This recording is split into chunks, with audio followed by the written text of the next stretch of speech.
Good evening, Scotland. Good evening, social media land. I hope you're well. It is Thursday, the 13th of February, 2025. There's been a total lack of videos from Saorsa this week, so sincere apologies for this.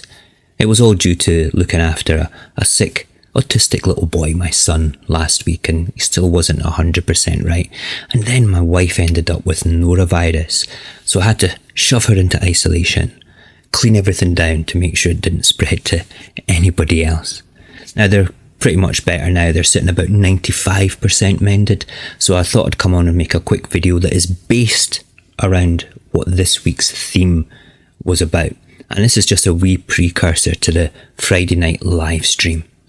The question I was wanting to ask this week is, why do Scots, not all Scots, but why do some Scots still believe in the Union, considering what it has done to their own country? Why still trust the Union after everything? 14 years of austerity, cuts to welfare, cuts to services, cuts to your future, and yet Scotland still generates billions. Oil, energy, great industry with great wealth. But do we see the benefit? Of course not. Because Westminster takes it all. They take our power, our resources, and our industries, and then turn around and say, well, we should be grateful. Grateful for what? For paying the highest energy transmission fees in the UK, for watching our industries collapse while Westminster throws billions at London, for sending Scotland's wind power straight to England so they can sell it off to the EU at a profit, and then we get charged more when they transmit it back up to us. That's not partnership. That's not unity. That's like a mafia racket.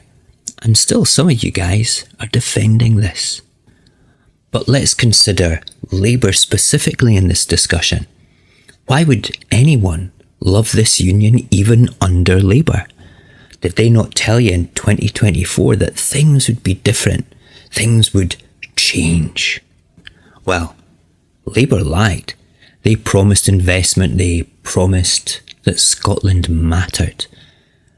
Then the second they took power, it was gone. No money for Scotland, no investment, no change. But they found £1 billion to refurbish Old Trafford. And then they also found 600 million for Ineos to build a new refinery in Belgium. But when Grangemouth, Scotland's only oil refinery, faces closure, nothing, not a penny. Now they say it's a private company and nothing to do with us. Really? The same Labour politicians who promised to stand up for Scotland are now shrugging and spinning the narrative so hard that they must have whiplash. You were promised something better, but instead you got Tories with red rosettes. So what's inside the heads of Scottish Unionists? Why do so many Scots still defend this? Why do some of you laugh when Scotland is robbed? Why do you cheer for a system that is ripping out your industries, your economy, and your resources? Because it's easier, isn't it? Easier to believe the lie than admit you have been betrayed.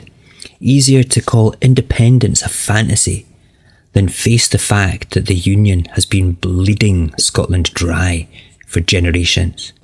Easier to ignore it all and pretend everything's fine. And there's a lot more to it than that. And we'll talk about that on the live on Friday night. But in essence, that's why they get away with it. Because you accept it. So let's recap. The Union is a toxic partner to Scotland, but you're okay with that. Things are worse under Labour, but still, you're okay with that. Let's now add in how Reform are ahead of the old school parties in the polls and will probably be the next party of government in the Union. I find that actually quite scary. But do you still love the Union with that potential? Listen, don't just blindly shrug that off. It's going to happen. Nigel Farage will be Prime Minister of the UK. And let's finish tonight, this little video, by going back and speaking about Grangemouth again. We had an oil refinery. We had fuel security, albeit we got charged through the nose for it. But now Scotland will have to import refined fuel from England. Westminster could have stepped in just like they did for Old Trafford, just like they lent the owners of this Belgium refinery the money to build it, renovate it, whatever. But they chose not to, because an economically strong Scotland is a Scotland that does not need Westminster. So instead, they shut down Grangemouth, just like they shut down our shipyards, and just like they shut down our mines and our industries, just like they take our renewables and send them to England. This is not mismanagement. This is not an accident. This is deliberate economic sabotage. And if you still defend this union, if you still laugh at Scotland's downfall, if you still pretend this is normal, then you are part of the problem because you accept it. But in truth, it's not really acceptable, is it? We'll go into more detail on Friday Night's Live. And we'll also have a wee chat about Mike Fenwick's initiative, the Declaration of a Sovereign Scot. And I hope you can join me then. Until then, enjoy the rest of your day.